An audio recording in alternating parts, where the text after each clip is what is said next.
Aku tidak pernah menyangka bahwa sebuah kecurigaan kecil, sekecil semut, bisa berubah menjadi badai yang merobohkan seluruh kepercayaanku. Suamiku, Revan, belakangan ini sering pulang terlambat. Awalnya, aku tidak mempermasalahkannya. Namanya juga bekerja, kan? Setiap kali kutanya, jawabannya selalu terdengar meyakinkan. Meeting, sayang. Klien tiba-tiba minta bertemu. Kerjaan lagi numpuk. Kalimat-kalimat itu diucapkannya begitu mulus, seperti hafalan yang ia ulang setiap hari.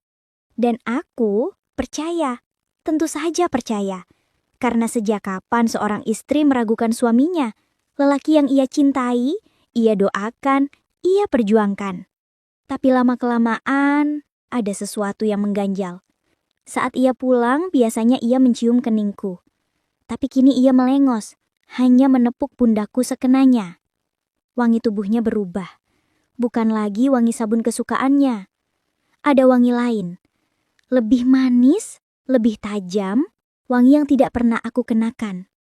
Senyumnya pun berbeda. Bukan lagi senyum rindu, tapi senyum orang yang baru saja menyembunyikan sesuatu. Namun yang paling membuat hatiku bergetar adalah hal kecil ini. Ponselnya. Tiba-tiba punya password baru. Dan setiap kali bunyi notifikasi muncul, ia buru-buru mengambilnya. Seolah takut aku melihat sesuatu yang seharusnya tidak kulihat. Aku mencoba membuang pikiran buruk itu. Aku mencoba berkata pada diriku sendiri, Revan gak mungkin begitu. Dia suamiku. Dia cinta aku. Tapi kecurigaan itu seperti semut kecil, masuk lewat celah paling sempit, menggerogoti pelan-pelan hingga tak bisa diabaikan lagi. Aku mulai memperhatikan hal-hal kecil. Baju kerjanya yang kadang beraroma parfum perempuan. Jadwal meeting yang terlalu sering terjadi di malam hari. Ekspresinya yang panik saat aku mendekat saat ia membuka ponsel. Dan pada suatu malam, ketika ia pulang lewat dari biasanya, aku mencium wangi asing itu lagi. Wangi yang membuat dadaku bergetar tak karuan. Di detik itu, aku sadar. Curiga yang selama ini kutahan sudah berubah menjadi kebenaran yang menuntut untuk diungkap. Aku tidak tahu bahwa semut kecil itu, rasa curiga yang kupikir tak berbahaya, akan menyeretku ke jurang kenyataan paling pahit dalam hidupku. Karena kebenaran itu menunggu di sebuah tempat yang Revan bilang hotel meeting. Dan hotel itu bukan tempat meeting sama sekali. Malam itu Revan pulang jam 2 pagi. Bukan jam 11 seperti biasanya. Bukan jam 12 dengan alasan lembur. 2 pagi. Aku masih terjaga. Entah kenapa malam itu mataku seperti menolak terpejam. Ketika pintu terbuka, aku berdiri menyambutnya. Mencoba tersenyum meski hatiku anehnya terasa berat. Mas lapar. Mau aku panaskan makanan? Suaraku pelan, khawatir, sekaligus rindu. Tapi yang keluar dari mulutnya hanyalah satu kalimat datar, yang bahkan tidak menoleh ke arahku. Udah makan di luar. Aku menelan ludah. Ada dentuman kecil di dadaku, tapi aku mencoba tidak menunjukkannya. Aku berjalan ke dapur, membuka kulkas, sup ayam favoritnya, yang kubuat sambil menunggu, sambil berharap ia pulang lebih cepat. Masih utuh. Bahkan tutupnya tidak berubah posisi. Ketika ia melepas jasnya, aku melihatnya. Noda lipstik. Tipis, samar, tapi nyata. Warnanya merah muda pucat, bukan warna yang kupunya. Mas, suaraku bergetar meski aku mati-matian menahannya. Ini apa? Ia menatapku sebentar. Lalu tertawa kecil. Tawa yang membuatku merasa seperti orang bodoh. Klien wanita, sayang. Cipika-cipiki, biasa. Kamu baper amat? Baper. Hatiku seperti diremas. Tapi aku mengangguk. Ya Tuhan, kenapa seorang istri bisa sebodoh itu mempercayai alasan yang bahkan tidak masuk akal? Beberapa hari kemudian, kecurigaanku makin kuat. Bukan lagi semut kecil. Sudah seperti rayap yang memakan fondasi rumahku sedikit demi sedikit. Aku menemukan struk hotel terselip di saku celananya. Hotel bintang 4. Atas nama perusahaannya. Tapi transaksi kamar 2 orang. Aku menemukan parfum wanita di mobil. Aromanya tidak asing, manis, tajam, dan sangat feminim. Aku mulai memperhatikan ponselnya. Dulu ia selalu menaruhnya di meja TV. Sekarang ponsel itu selalu dalam genggaman. Atau di saku, atau di kamar mandi bersamanya. Dan yang paling menghancurkan, notifikasi pesan yang muncul kemudian hilang sebelum aku selesai membaca namanya. Dan Revan makin jauh. Bukan hanya fisik, tapi hatinya. Seakan ia pulang ke rumah hanya untuk beristirahat dari kehidupan lain yang tidak aku ketahui. Ia jarang menyentuhku, jarang menatapku, jarang mendengarkan cerita kecilku seperti dulu. Rumah kami terasa seperti tempat singgah, bukan lagi tempat pulang. Dan aku mulai bertanya pada diriku sendiri. Apakah cinta bisa berubah secepat itu? Atau sebenarnya aku yang terlalu lama buta? Aku belum tahu kacau seperti apa yang sedang menungguku. Tapi aku tahu satu hal malam itu. Hotel bukan tempat meeting. Dan hatiku mulai bersiap untuk patah. Hari itu, Revan berdiri di ambang pintu sambil merapikan kerah kemejanya. Kemeja biru muda yang biasanya kupilihkan untuk rapat penting, kini dipakainya tanpa meminta pendapatku, tanpa berpamitan dengan mata yang benar-benar menatapku. Aku ada meeting mendadak, katanya sambil mengambil jam tangan di meja. Klien dari luar kota, mereka nginep di hotel. Pukul 7 malam.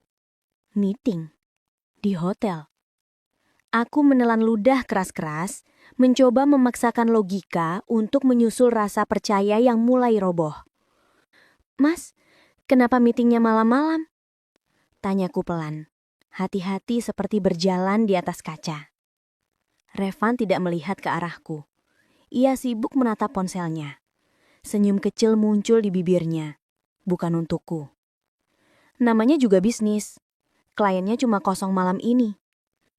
Kata-katanya terlalu mudah, terlalu lancar, terlalu dilatih. Seperti seseorang yang sudah sering berbohong. Ada bagian dalam diriku yang ingin menampar kenyataan, yang ingin percaya, yang ingin bilang, dia pasti jujur, dia suamiku. Tapi ada bagian lain, bagian yang tak bisa dibungkam, yang terus berbisik. Hotel itu bukan tempat meeting, dan kau tahu itu. Setelah ia pergi, rumah terasa sangat sunyi. Aku duduk di ruang tamu menatap pintu yang baru saja tertutup. Tangan gemetarku menggenggam ponsel. Aku membuka galeri. Ku ketik pada kolom pencarian hotel itu. Hotel yang namanya tertera pada strok yang diam-diam ku simpan. Hotel yang katanya hanya tempat meeting. Foto lobinya berkilau. Kamar-kamarnya mewah. Tempat orang-orang berselingkuh tanpa jejak. Aku menarik napas panjang, dalam. Dadaku terasa sesak, seperti ada batu besar menekan dari dalam. Setengah jam aku duduk di sana, hanya menatap lantai.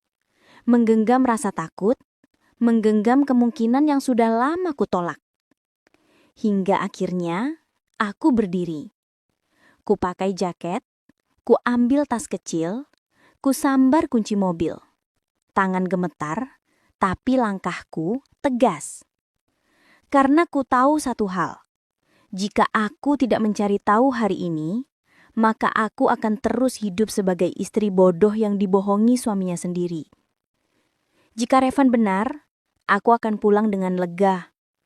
Jika Revan salah, aku akan pulang dengan hati yang tidak lagi sama. Aku masuk ke mobil, menyalakan mesin, dan menatap kemudi lama sekali. Ya Allah, kuatkan aku. Suara itu hampir tidak terdengar. Suara seorang istri yang siap patah, tapi lebih memilih kebenaran daripada kebohongan yang manis. Lalu aku melaju, menuju hotel yang seharusnya bukan tempat meeting. Menuju malam yang akan mengubah hidupku selamanya. Lift berhenti dengan bunyi ding pelan di lantai 5, tapi jantungku seperti jatuh dari dada. Lorong hotel itu sunyi, tapi pikiranku riuh. Langkahku terdengar jelas di karpet tebal. Setiap langkah seperti memaksaku menerima kenyataan yang tak ingin ku terima. Dari kejauhan, aku bisa melihat angka itu. 507. Kamar yang disebut resepsionis tadi. Kamar yang dipesan untuk meeting. Meeting apa yang butuh kamar hotel? Meeting apa yang butuh lampu temaram? Meeting apa yang suamiku sembunyikan dengan password baru di ponselnya? Aku berhenti tepat di depan pintu. Tanganku gemetar parah, bukan hanya karena takut, tapi karena harapan terakhir yang tersisa di hatiku sedang menipis. Aku menempelkan telinga perlahan, dan saat itu dunia runtuh tanpa peringatan. Ada suara perempuan, tawalingan yang terlalu manja untuk sekedar urusan pekerjaan. Lalu suara Revan, suara yang dulu hanya untukku, suara hangat yang kini terdengar asing, nakal, dan sangat menyakitkan. Aku menutup mulutku dengan tangan, menahan isak yang hampir pecah. Tapi suara itu makin jelas, makin menghancurkan. Tawa mereka bercampur. Ada desahan, ada bisikan mesra, dan kemudian derit ranjang yang samar tapi cukup untuk mematahkan seluruh tulang di tubuhku. Aku membeku, kaki tak bisa bergerak, otak menolak percaya. Hati sudah hancur tapi masih mencoba menyangkal. Aku ingin berpikir ini salah paham.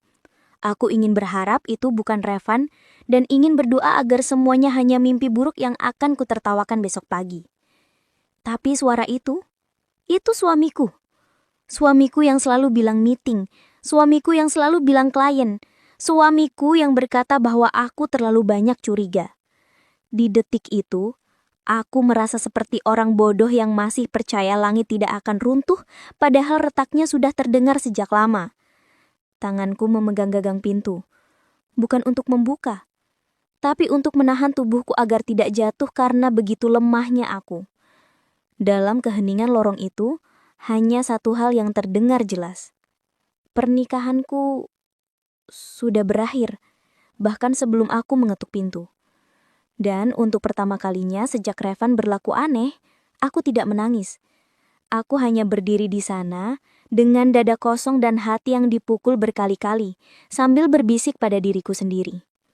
Ternyata hotel itu benar, bukan tempat meeting.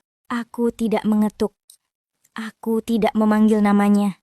Aku tidak berteriak seperti istri yang baru saja dihancurkan. Aku hanya memutar gagang pintu yang ternyata tidak terkunci. Dan di dalam sana, Revan berdiri dengan hanya memakai handuk. Air masih menetes dari rambutnya. Di belakangnya, seorang perempuan berambut panjang duduk di tepi ranjang. Gaunnya tipis, pundaknya terbuka, dan wajahnya seputih kertas. Mereka berdua menatapku seperti dua pencuri yang tertangkap basah. Sayang, aku bisa jelasin. Revan tergagap. Suaranya pecah oleh kepanikan. Aku tersenyum, bukan karena lucu, tapi karena hatiku sudah mati rasa. Meetingnya, Mas. Suaraku tenang, terlalu tenang untuk seseorang yang baru saja melihat suaminya setengah telanjang di kamar hotel bersama wanita lain. Wanita itu buru-buru menarik selimut ke dadanya, seakan itu bisa menyembunyikan dosa yang sudah jelas terpampang. Revan melangkah mendekat, panik, berusaha menyentuh lenganku. Aku mundur, setengah langkah, cukup untuk membuatnya berhenti. Jangan sentuh aku. Ia mengangkat kedua tangan, seperti tersangka yang pasrah. seolah ia baru sadar betapa besar kesalahan yang sudah ia buat. Tapi aku melihat matanya. Bukan rasa bersalah yang muncul pertama kali. Yang muncul adalah ketakutan karena aku datang, bukan ketakutan karena ia menyakitiku. Itu yang paling menusuk. Aku bisa jelasin semuanya, katanya lagi, suaranya semakin lirih. Aku menatapnya lama, sangat lama, sampai aku bisa melihat refleksiku sendiri di mata pengkhianatannya. Tidak perlu, Mas, ucapku pelan. Karena semua yang perlu aku tahu sudah kelihatan. Revan terdiam. Wanita itu menunduk, dan aku berdiri di tengah kamar hotel itu, ruang yang menjadi saksi semua kebohongan yang akhirnya telanjang di hadapanku. Aku menarik napas dalam-dalam, bukan untuk menenangkan diri, tapi untuk memastikan aku tidak akan runtuh. Tidak di depan mereka, tidak malam ini. Hotel itu mungkin bukan tempat meeting, tapi disinilah pernikahanku resmi berakhir. Aku bisa jelasin. Untuk ketiga kalinya, Revan mengulang kalimat itu. Seolah dengan mengucapkannya berkali-kali, semua kenyataan di depanku akan berubah. Aku tidak menjawab. Aku hanya berdiri, memandangi seisi kamar hotel itu. Ruangan yang lebih jujur daripada suamiku sendiri. Di meja, ada 2 gelas wine masih setengah penuh. Di lantai, gaun hitam tipis milik wanita itu tergeletak seperti bukti kejahatan. Ranjang hotel itu berantakan. Tidak perlu aku jelaskan seperti apa. Aku menarik napas panjang, bukan untuk menenangkan diri, tapi agar aku tidak roboh di depan mereka. Pelan, tanpa emosi, aku berkata, "Jelaskan apa, Mas? Meeting sambil mandi bareng?" Revan menggeleng cepat. "Bukan gitu, ini semua salah paham." Aku menatap handuk yang melilit pinggangnya. Airnya masih menetes. "Salah paham. Kamu mandi karena hujan di luar? Atau karena klien kamu bau keringat?" Ia menutup wajahnya dengan tangan. Frustrasi. Bukan karena bersalah, tapi karena ketahuan. Aku menatap wanita itu. Matanya ketakutan. Pipinya masih berbekas lipstik yang luntur. Bagian dari diriku ingin marah padanya. Tapi amarahku jauh lebih pantas diarahkan pada suamiku. "Mas, aku ini istrimu," kataku lirih, kalimat yang terasa seperti pisau yang kutarik dari dadaku sendiri. Aku tidur sendirian setiap malam. Aku masak, aku tunggu, aku percaya. Dan kamu balas dengan... Suaraku pecah. Revan mencoba mendekat. Aku mundur lagi. "Jangan sentuh aku." Kali ini suaraku tegas. Ia menunduk. Akhirnya terdiam. Tidak ada alasan yang keluar. Tidak ada penjelasan yang masuk akal. Tidak ada permintaan maaf. Karena bagaimana caranya seseorang minta maaf ketika ia menikmati pengkhianatannya? Senyumku runtuh. Ketegaranku retak. Tapi aku tetap berdiri. "Mas, aku ini bukan bodoh," ucapku pelan namun tegas. Kepalanya terangkat sedikit. Matanya memerah. Mungkin ia baru menyadari sesuatu. Aku tidak di sini untuk meminta penjelasan. Aku di sini untuk mengakhiri segalanya. Wanita itu terisak kecil. Tapi aku tidak peduli. Aku menatap Revan terakhir kali dan berkata, "Hotel ini bukan tempat meeting. Dan mulai hari ini, aku bukan lagi istri yang bisa kamu bohongi." Dengan langkah yang lebih kuat daripada hatiku, aku keluar dari kamar itu. Pintu menutup dengan suara keras. Dan di balik pintu itu, suamiku, kebohongan, dan semua luka tidak lagi punya tempat dalam hidupku. Wanita di ranjang itu akhirnya membuka suara. Suaranya pecah seperti kaca. Aku, aku Mbak tahu dia sudah menikah, Mbak. Sumpah. Ia gemetar, memeluk tubuhnya dengan selimut. Matanya memohon, seperti seseorang yang tahu dirinya salah, tapi belum siap menerima hukuman. Aku memandangnya lama. Lama sekali. Bukan karena aku membencinya, bukan karena aku ingin menyakitinya, tapi karena aku mencoba memahami bagaimana mungkin seseorang bisa masuk ke hidupku tanpa sengaja, lalu menghancurkannya tanpa sadar. Revan berdiri antara kami, wajahnya pucat, tangannya di rambutnya, panik seperti tikus yang terjebak. Sayang, ini semua salah paham. Aku mengangkat tangan. Diam. Suara itu keluar lebih tegas daripada yang kubayangkan. Bahkan aku sendiri terkejut. Aku menatap lagi perempuan itu. Dengar, aku gak akan menyalahkan kamu. Ia mengerjap, seperti tidak percaya. Kalau dia bohong soal statusnya, itu bukan salahmu. Ia mulai menangis, menutupi wajahnya dengan telapak tangan. Sementara aku tidak menangis sama sekali. Entah air mataku sudah habis, atau hatiku sudah terlalu hancur hingga tidak mampu merasakan perih yang seharusnya menyakitkan. Aku menarik nafas panjang.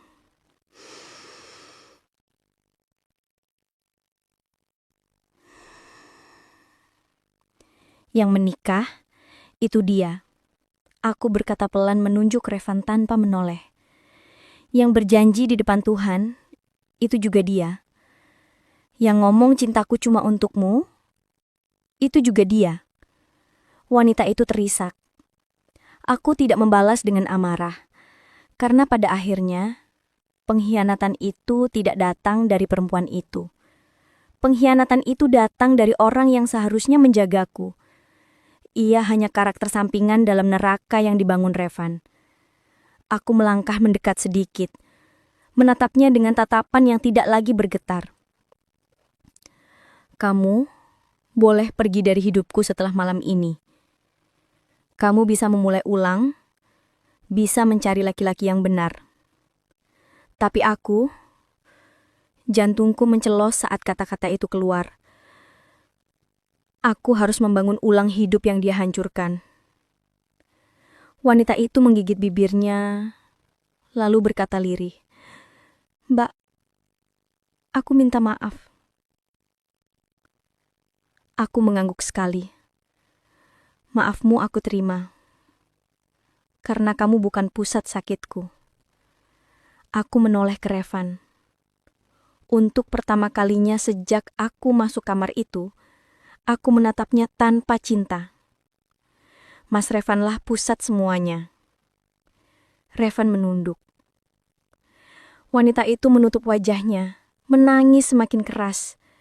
Dan aku hanya berdiri di sana, bernafas dalam-dalam, mengumpulkan sisa-sisa kekuatan yang masih tersisa dalam diriku.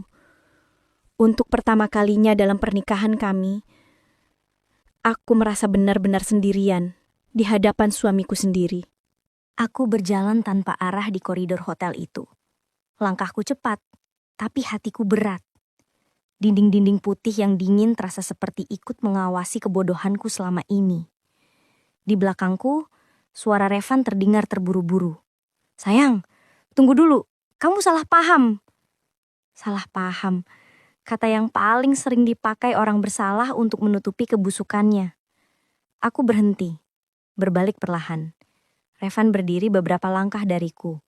Wajahnya panik, rambutnya masih basah, handuk hotel melilit pinggangnya setengah jatuh. "Kalau kamu mau menghancurkan pernikahan kita," suaraku pelan tapi tajam, "setidaknya kamu bisa cari alasan yang lebih cerdas daripada kata meeting."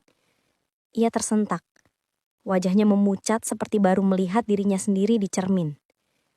"Jadi menurut kamu ini cuma salahku?" katanya dengan suara sumbang, seolah aku ikut bersalah karena memergokinya. Aku tersenyum. Senyum yang pahit, senyum yang sudah kehilangan semua rasanya. "Tidak, Mas, bukan cuma salahmu." Sekilas kulihat matanya berubah, seperti mulai berharap. Seperti pikirnya, aku akan ikut menyalahkan diriku. Seperti aku akan memohon-mohon agar ia kembali. Aku mendekat 1 langkah. Semuanya salahmu. Aku menekan tombol lift. Pintu terbuka dengan dingin. Revan meraih lenganku. Pegangannya erat, putus asa. Jangan pergi, kita bisa bahas ini di rumah. Tolong. Aku menarik tanganku.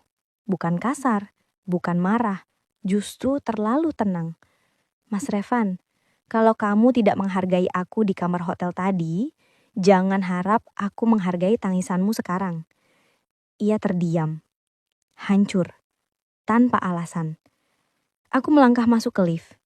Dari celah pintu yang perlahan menutup, aku melihat wajah lelaki yang pernah kau temani bertahun-tahun. Lelaki yang pernah kucintai dengan tulus.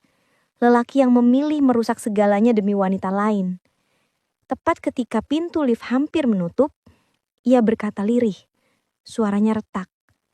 Jangan tinggalin aku. Aku menatapnya untuk terakhir kalinya. Mas, aku bukan tinggalin kamu. Kamu yang pergi duluan. Klik.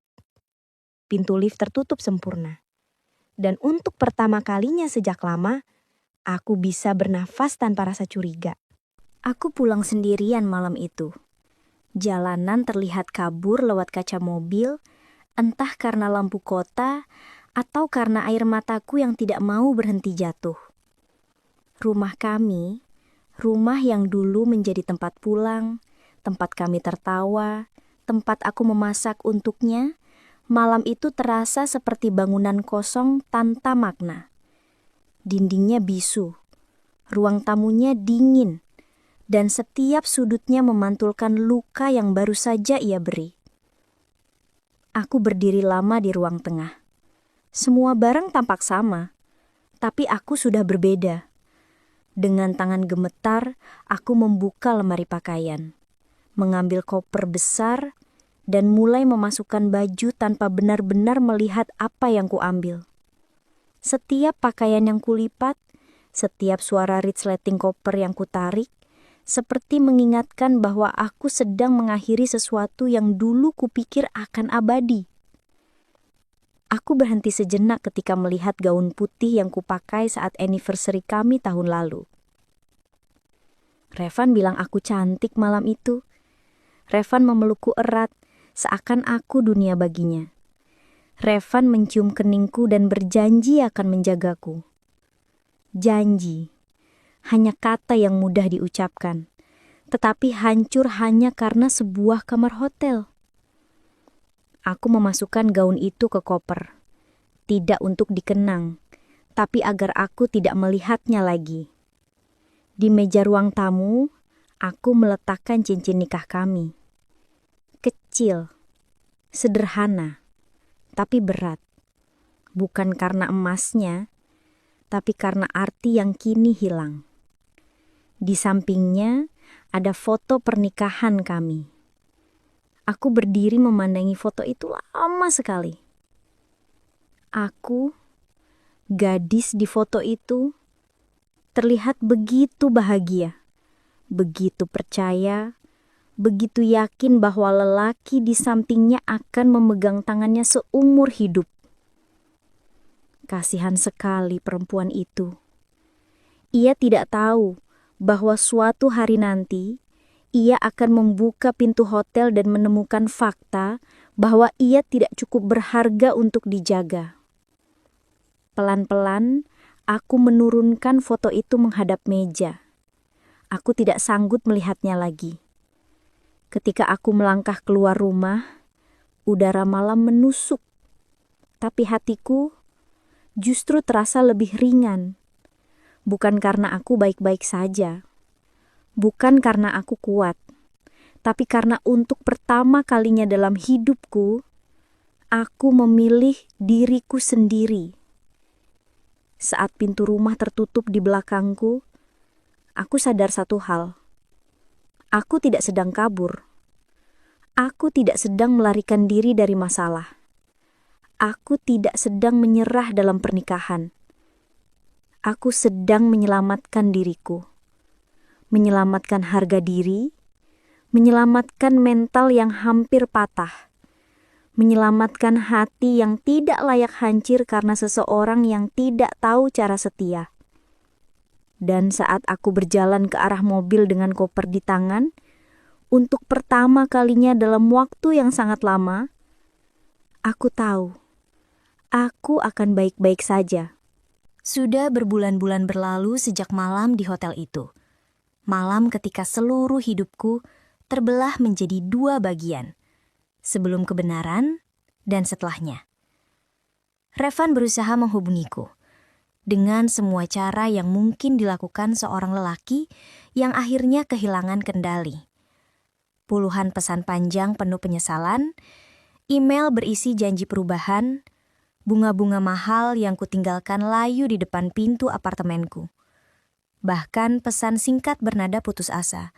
Tolong, dengarkan aku. Tapi aku tidak pernah membalas. Bukan karena aku membencinya. Tidak. Aku tidak membenci siapapun. Aku hanya mencintai diriku lebih dari rasa sakit yang ia tinggalkan. Ada hal-hal yang tidak bisa diperbaiki oleh kata maaf. Tidak peduli seberapa tulus seseorang mengucapkannya. Kepercayaan sekali retak tidak akan pernah sama. Harga diri sekali diinjak tidak akan kembali utuh. Hati sekali dihianati akan selalu mengingat rasa sakitnya. Aku kini tinggal di apartemen kecil di sudut kota. Tempat yang tidak luas tapi terasa seperti dunia baru. Tempat di mana aku bisa bernafas tanpa dicekik kebohongan. Tanpa khawatir ponsel suami menyala tiba-tiba dengan nama perempuan yang tak ku kenal. Hari-hariku sederhana. Aku bekerja, aku memasak untuk diriku sendiri. Aku pergi berbelanja tanpa harus menjelaskan ke siapapun. Aku tertawa dengan teman-temanku tanpa merasa bersalah. Aku tidur tanpa menunggu pintu terbuka jam 2 malam. Dan yang paling penting, aku hidup tanpa drama yang disamarkan sebagai meeting. Kadang, saat mobil Uber melewati hotel yang dulu menjadi saksi akhir pernikahanku, aku melihat bayanganku di jendela tersenyum tipis. Senyum yang tidak pahit lagi. Senyum yang sudah sembuh. Senyum seorang perempuan yang kembali berdiri di atas kakinya sendiri. Hotel itu memang bukan tempat meeting, bisikku dalam hati. Tapi tempat aku menemukan kebenaran. Dan kebenaran itu, meski menyakitkan, membebaskanku. Hari ini aku bukan hanya perempuan yang pernah diselingkuhi. Aku bukan korban. Aku bukan wanita yang kalah dalam percintaan. Aku adalah perempuan yang memilih dirinya sendiri. Perempuan yang menyelamatkan hatinya dari orang yang tidak tahu cara menjaganya. Perempuan yang akhirnya mengerti. Lebih baik kehilangan seseorang yang mengkhianati daripada kehilangan dirimu sendiri demi mempertahankannya.